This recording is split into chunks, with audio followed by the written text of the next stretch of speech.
You could purchase a car tomorrow that's brand new, and you might think you're making the best decision by buying it cash and drive off that lot, and now someone rear ends your vehicle. And now you own a car that might be branded by Carfax with structural damage. I can tell you from looking at what resale value is on a car with and without structural damage, which most people tend to run away from, you could be looking at a 20 or 30% difference, even greater than that in some models. So you drive off the lot, you got rear-ended, it's not your fault, and now you have a car that's worth 30% less on top of the 10% when you drove off the lot, and it's your liability. Now the perk to leasing that same vehicle would be if that happened, as long as you give that car back in 3 years and it's repaired professionally, it is not your problem. Are you ready for a successful retirement? We're addressing the topics facing today's retirees. Welcome to Retire with Ryan. Now here's your host, Ryan Morrissey.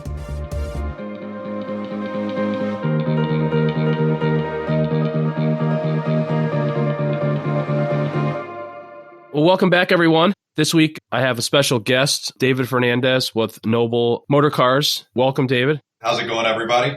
Good. And I should, in fairness of full disclosure, David is my brother-in-law. I have David on here today because I get listener questions, and I've received a few listener questions asking about renting versus leasing and what's the best thing to do in retirement. So that's what we're going to talk about today. So, David, tell us a little bit about yourself. How did you get started in the auto industry? So from basically out of high school, I went right into learning a trade, which was sales pretty much right out the gate. From there, it transposed into going to college. And at the same time, I was actually working at a dealership. This was the bug that bit me. From my first time working at a dealership, I realized you can make a good amount of income in a relatively quick pace. Because with college, you have to spend a lot of time before you can start bringing in income. And with car sales, you could, as soon as you know how to sell, you can start making a paycheck. And that's what kind of pushed me into the car sales as far as just trying to get by and having a income or a salary to take home. And secondly, the most important part is I have been a fanatic about anything and everything automobiles since I was a young boy. So that's what directly led me into auto sales as my first choice for a place to work. Yeah, and I think at the end we'll share like a link to some of your pages, and people will see that you really do love cars. You've got some nice ones. That is for certain. So when you started founding this company, you're a co-founder. I didn't even know what an auto broker was, and I remember you telling me about it. So for those people who still don't know what an auto broker does, tell us what an auto broker does and how that works. So for the shortest summary, I use this, I guess the right word I think is simile, in comparing myself to Amazon. Everyone knows Amazon, and what they do is they offer a variety of products that they don't actually own at the best price, and they get it to you in a fast and convenient manner. So a auto broker is in essence exactly that. We don't own any inventory in-house, so I have overhead. Because I have this low overhead, I can also supply better pricing to our clients. Our cars get delivered directly to their driveway. So as opposed to having to go and spend hours inside of a store, you're going to have your vehicle show up at your place of work or your home. As far as how we get paid, because we bring in volume to dealerships, they pay us on behalf of the deal per car. So out of your pocket, if you got quoted $3,000 out of pocket to transact on the vehicle you're looking for, and we saved you money per month, your out of pocket stays the same. You don't pay me anything directly, and we get you a lower price delivered right to your home or office. So again, I kind of chuckle and I say, yeah, we're the Amazon of auto buying, save you time, pay less, delivered to your door. That's my motto. Yeah, I like that. It's a good comparison. Now, are auto brokers, you're based in New York and Miami also, Florida, I should say, but are auto brokers in every state, or they only operate in certain states? Well, specifically, auto brokers in other states actually pretty much don't exist. You have pretty much the big regions where leasing is prominent, which the tri-state area is one, Florida being another, and California being another, where auto brokers are actually in existence. Auto brokers back in the day started amongst a religious group, and one of their members learned how to sell vehicles not having inventory. And what they did is they took their entire community, and instead of supporting their local dealer per se, they said, well, no, you have to speak to Mr. So-and-so because he's amongst our group. So auto brokers are actually most popular in Brooklyn. That is the hub of auto brokers for the country. And as compared to if you were to go to, let's say, North Carolina and ask someone what an auto broker is, they would look at you with some confusion. It's not something that exists in most other places, but here in New York, it is absolutely a huge business to be inside of. So if a client comes to you and they're considering, they're not really sure, lease, should they buy? Like, tell us a little bit about how you would advise a client as far as whether leasing, how that works and whether it'd be a good fit for them. There isn't a cookie cutter, is lease better than buying? But one of the big things that I'm sure you speak on to a lot of your customers is liability. So I prefer leasing because it gives you a more structured deal with less liability. One of the big things with me and leasing versus financing, the reason I like lease packages more so, and it's something that I do. So, I practice what I preach per se. One of the reasons I lease is because it gives you a structured deal from the get-go. So you could purchase a car tomorrow that's brand new, and you might think you're making the best decision by buying it cash and just putting it into the asset, which is a depreciating asset. That's what most cars are, most of your everyday cars, and drive off that lot. And now someone rear ends your vehicle. The first day you have that car. Now you just drove off the lot, and now you own a car that might be branded by Carfax with structural damage. Well, I can tell you from looking at what resale value is on a car with and without structural damage, which most people tend to run away from, you could be looking at a 20 or 30% difference, even greater than that in some models. So you drive off the lot, you got rear-ended, it's not your fault, and now you have a car that's worth 30% less on top of the 10% when you drove off the lot, and it's your liability. Now, the perk to leasing that same vehicle would be if that happened, as long as you give that car back in 3 years and it's repaired professionally, it is not your problem. So by using a lease structure, you can actually make sure that at no point are you losing more than what you've anticipated or budgeted for. So when you do a standard lease, you have a term, which is the amount of months that you're going to be paying the car over and how long you're going to be borrowing the car from the bank. You have a mileage allowance, which in our state or our region is 10,000 to 12,000 is the most common. And if you go over that mileage, you also have a amount that you pay per. So at no point are you going to be hit with surprises. And this is why I prefer leasing on top of some of the corporate benefits, because some companies can write off leases in their entirety and so forth. But leasing to me is a safer bet because you will know what you're getting into when you go into the lease and how much you're going to owe at the end of the lease. Another misconception with leasing is I don't own the car. I'll briefly talk on that. I have a lot of people say, I want to purchase because you never own something if you lease. Sure. They call it fleecing usually, right? They used to. So, well, the same concept, I'll come back at the same person and say, well, 3 years after getting into your 6-year loan, which is the normal 72 months on a new car purchase, 3 years after you've purchased that vehicle, you still have a note against it. The bank still owns that car, 100%. They have a lien against it. And until that's satisfied, it is not 100% your vehicle. So at the end of 3 years, whether you leased or purchased a car, you still have a note. Now, the difference with the lease, again, when we go back to liabilities, is you get to walk away. If that car wasn't the right car for your family, you can walk away. That's it. I'm ready for an SUV. I'm ready for a hybrid. You have options. Now, if you were in a finance 3 years in and your car was in 2 accidents that could have nothing to do with you, no fault, you might be looking at a $5,000, $10,000 negative in that vehicle. I do want to touch on the people that financing works for, because there is a lot of them as well. Sure. Yeah.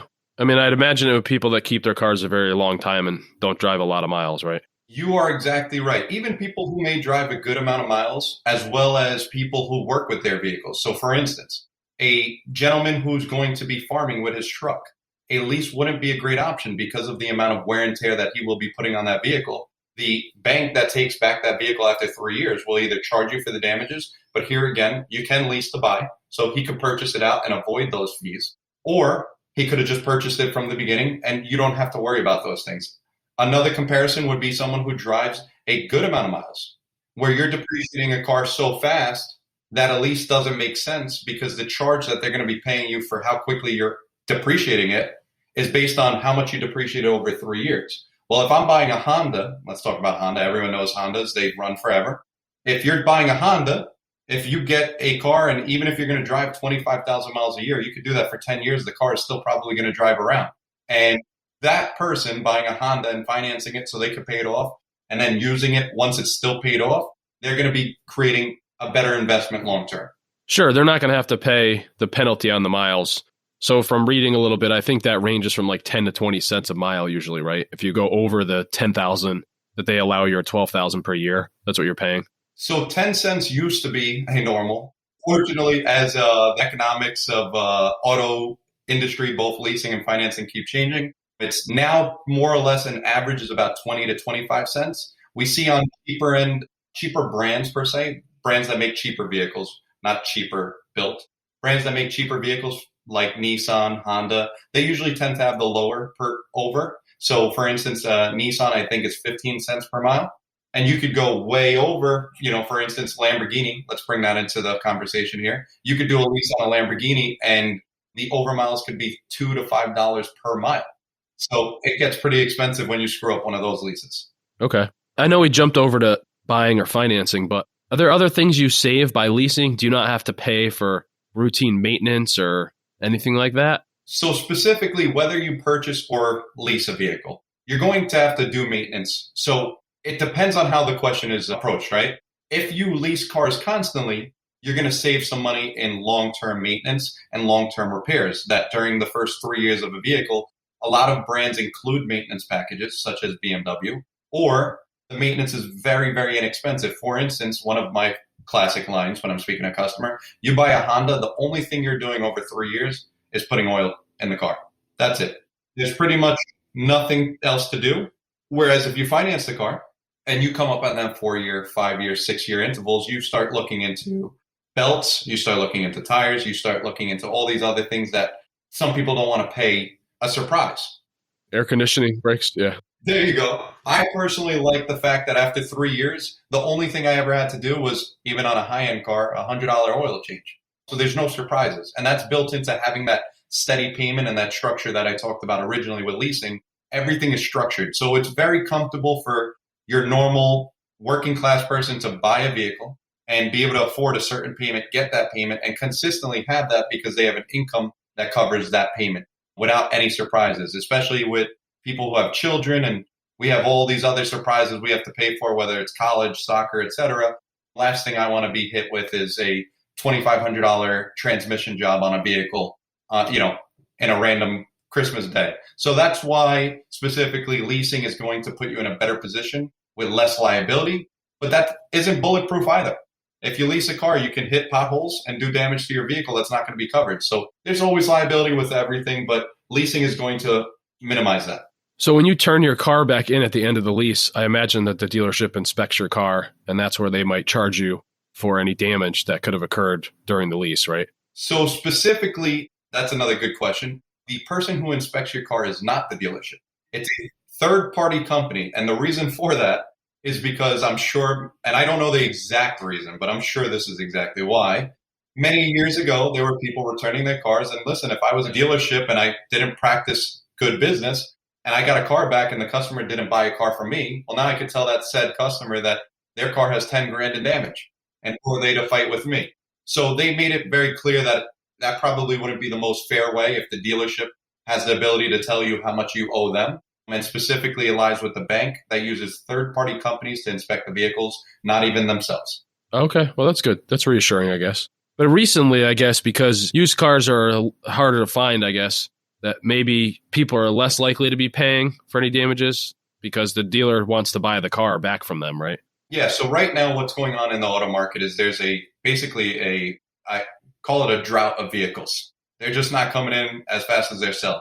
And because of that, the used car market inflated anywhere from 25 to 40% on vehicles, which is astronomical. For the first time in my 10 years of selling cars, I'm seeing people come off lease at the end of their lease and I'm handing them a check from anywhere from $500 to $5,000. I had one recently. We cut a check to a customer for $8,000 in equity at the end of their 3-year lease. That's how valuable the car was. That is how valuable the vehicles are. So when you do your initial lease, I guess in the contract it says what it would cost you at the end of the term to buy it, right? That's already ironed out. Correct.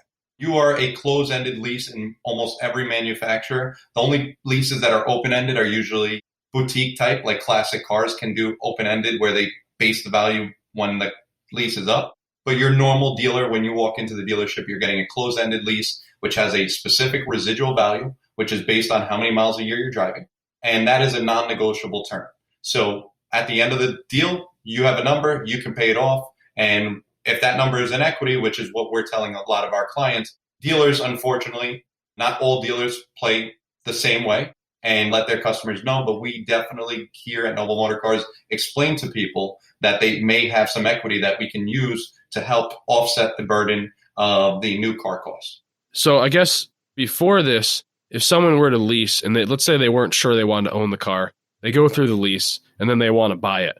Are they paying the same over time if they would have just bought it from the beginning, or because they're leasing, are they paying more and then buying? That's a tough question because it varies by brand and by the time you buy the vehicle. So what I mean by that, I'll give you two quick, easy examples so we could talk about how you would make your decision. For instance, very often manufacturers have more rebates on a lease end than they do on a purchase end. Why they incentivize that way, that's one question I don't know exactly, but that is the normal, that your lease programs have more rebates than your finance programs. So in the event that there was a no special finance rate, meaning you just get whatever rate is available, which right now 60 months is about 1.9 is like a standard, and 72, 2.9 is like a standard on the bottom end. That's your interest rate that you'd pay for buying? Being your interest rate, yep. So if you got a 72-month finance, that's 2.9%, and there was zero in rebates, but there was a lease that had $5,000 in rebates, you're going to lease your car, take that $5,000 in rebates. Now you do pay interest when you're leasing a car. It's called a money factor. It's a slick way of just calling interest something else. At the end of the day, the way you take a money factor for anyone listening here and converting it to a actual APR per se is you multiply that factor by 2,400. Very bizarre number. So if a vehicle had a interest rate or a money factor, for instance, Nissan had a lot of times where they were very low, 0.00008 being their money factor, you'd multiply that by 2,400 and come up with 0.19% annual percentage rate. So in the event that it had a large rebate with a very low money factor, it would be cheaper to lease the vehicle and then purchase it at the end. Now, let's flip it. Let's say we're talking about Subaru, which very often has no rebates, and you have a 0% for 72 on a finance, and you have a lease, which you're going to pay a money factor, so it's going to equate to some sort of interest, and you have no rebates either which way. Well, I'm going to tell you you're 99% going to be saving money by going with that 0%, although your normal person may look at that payment and go, well, that's a lot more to lease finance as opposed to lease. Typically, I'd say there's no exact dollar, but usually a lease is about $150 to $200 less a month than a comparable finance when the market was at its normal. Sure. Yeah. And where do you think people can get, if they're looking to buy, the best interest rate? A credit union? I often tell people to look at a credit union. Do you find that too, or? So you would be leading them to the right place. Local credit unions never cease to amaze me how cheap they're willing to offer their money out, and can be something used by smart individuals by shopping the rates. Now, one thing that'll never usually happen is a credit union offering 0%, because if they're going to lend money out, they're expecting some sort of interest back. Well, there are months where manufacturers are offering 0% to help people into their vehicles and increase sales. But credit unions, whenever there isn't a good APR being offered by the dealership or the manufacturer bank, for instance, Ford being Ford Motor Credit, you may be able to run over to your local credit union. For me, it was in Long Island Teachers Federal Credit Union. Everyone knows them around here. I ended up getting a 1.7% rate on a Camaro when I was 22, 21 years old. I thought that was phenomenal. So credit unions are usually the go-to, second to a manufacturer having some sort of special interest rate. So we kind of briefly touched on this, but you talked about the shortage in used cars, but can you talk about what's going on, I guess, with new cars as well, and how COVID-19 has really impacted the car inventory that's out there? So I like how you said it, because that's what a lot of people have been saying. So COVID-19 was certainly a damper in the auto industry, and that had mostly to do with closures because they couldn't keep employees all in-house on top of each other working on vehicles. And also the biggest burden right now on the new car auto industry is the chip shortage. Chip referring to microchips, similar to what's in your iPhone or your TV or your Xbox or PlayStation. This chip shortage, COVID didn't help because these guys couldn't get into work. But on top of it, there were actually some other phenomenons that were going on. One of the biggest being a large factory that developed a large percentage, not, in the world, of chips for automobiles burnt to the ground. So they had a surplus of chips that just disappeared. There was a drought in another country where one of the biggest auto chip producers are, and those machines that make these chips require a lot of water to cool the machines that make them. So they had to cut back the factory to make sure their people had water. And then third, one of the things I touch on, because I tried to self-inform myself so I could stop telling people there's a chip shortage and tell them why. The third being your normal vehicle has, I believe in the video I watched, it was 1,600 chips in a single vehicle, which I found astronomically high. But again, this isn't my profession or my expertise. But what I have found and seen is manufacturers are cutting things out of your vehicle with sometimes you not knowing. For instance, I just delivered a vehicle from BMW. The vehicle showed up after being ordered, and the vehicle came with power seats on the left-hand side, and the power seat function was disabled and not able to be used on the passenger side. So you could imagine how that phone call went over with the customer when I told them, hey, great news, your car is here, but you can't move your passenger seat the same way you can your driver's seat. Very similar. Ford is getting rid of auto start stop, which everyone actually, that's one I would clap for because I dislike it. If you have auto start stop in your car. Oh, yeah. A lot of people don't like that. A lot of people disable it, right? Yes, I'd say a lot of people just hit that stop button. So Ford ironically took that off because that was one more chip they wouldn't have to use. So with this chip shortage, what it did is your average store is now down in our area is all I could talk about. But I know it's nationwide because we call nationwide when we can't find cars here locally now. Your typical store is probably at 20 to 30% their normal inventory. If they're in a somewhat decent position, I have a close friend who runs one of the largest Toyota dealers in the country. They normally have about 700 to 800 cars on lot at all time. He sent me a video yesterday with 12 total vehicles in their store. So that has to do, Toyota cut production down 40% from their normal. So they're down to 60% of their normal operating. And this is without a given date of when they're going to get back to normal. So it's quite interesting.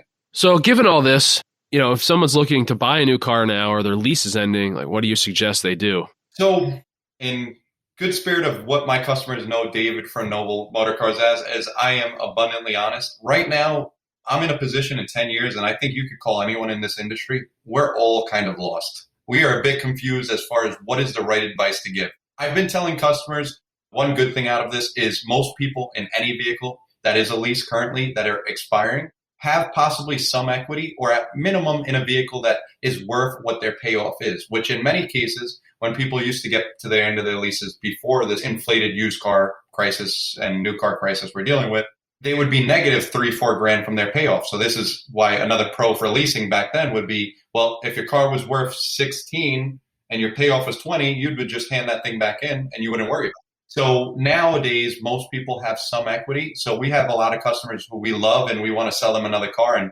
the only good option is to tell them to buy their car now. And we'll continue to look into possibilities down the road when more inventory is available. Okay. Makes sense. Yeah. And if people want to get your help, I'm guessing you deal with customers outside of just New York and Florida, right? Specifically, we tailor to close to our storefronts. So our Miami store actually right now is on a temporary pause because of how bad inventory is down there. And my New York store, I have about 12 employees here, so we cannot just hit the pause button. We have to be creative and continue to find ways to help clients into vehicles. We service Long Island specifically almost every single day. There's a car going into someone's driveway here locally. We've done deliveries in upstate New York, New Jersey, and Connecticut. That's about as far as our normal reach is. Many times we take that Bridgeport ferry from Port Jeff to Bridgeport, and we go deliver cars in Connecticut as well. And if people want to find out more about working with you, where do they suggest to go? The first thing I will recommend is they take a visit over to our website, which will be Noble, N-O-B-L-E, autoleasing.com. And right there, they can fill out a form and tell us what they're looking for. And hopefully very shortly after, one of my representatives here will reach out to them. And just like this conversation where we're talking about pros and cons about what you're looking to accomplish, that is what our job is to do, to figure out what is the best vehicle for you That's something we pride ourselves here at Noble Motor Cars. We're not trying to sell you the most expensive car with the biggest commission. We, for lack of better words, could care less what you buy. We just want you to buy what's right for your family and what's right for your budget and deliver it to your door. So we do not discriminate whether you're buying a $5,000 car or $500,000 car. Everyone's going to be treated the same here. Although, disclaimer, there is no $5,000 brand new car right now. Okay. Yeah, it's probably been quite a while for that one. So touch on nobleautoleasing.com, and you could also call into our store at 631-589-8200. Okay, awesome. Well, I think this is a great place to stop. Anything else you want to mention before we wrap up? No, I think we touched on everything that's going on in the auto market, and hopefully some people got some good information out of here when their decision to change the vehicle in their driveway is up and ready. And we'd love to help out anyone who's listening to this podcast, answer any questions you might have that we may have not answered in this clip. Okay, awesome. Thanks a lot, David. Appreciate you coming on, and I hope things get better sooner rather than later with what's going on in your industry. So thank you for having me, Ryan, and take care, guys. And as a reminder, for those of you who don't have a plan for retirement, or if you're just looking to update your existing plan, please consider attending one of my retirement readiness workshops. These are a 2-night workshop covering everything you need to know regarding retirement planning, and you can either attend them from the comfort of your home or attend them in person. And they're starting up at the very beginning of October, and you can sign up by going to retirewithryan.com and then clicking on retirement workshops. Have a great week, and I look forward to talking to you next Wednesday. Take care. You should consult a financial advisor familiar with your specific circumstances before you make any financial decisions. Nothing in this broadcast constitutes a solicitation for the sale or purchase of any securities. Any mention of rates of return are historical or hypothetical in nature and are not a guarantee of future returns. Ryan Morrissey, CFP, is an investment advisor representative of Morrissey Wealth Management, LLC, a registered investment advisor.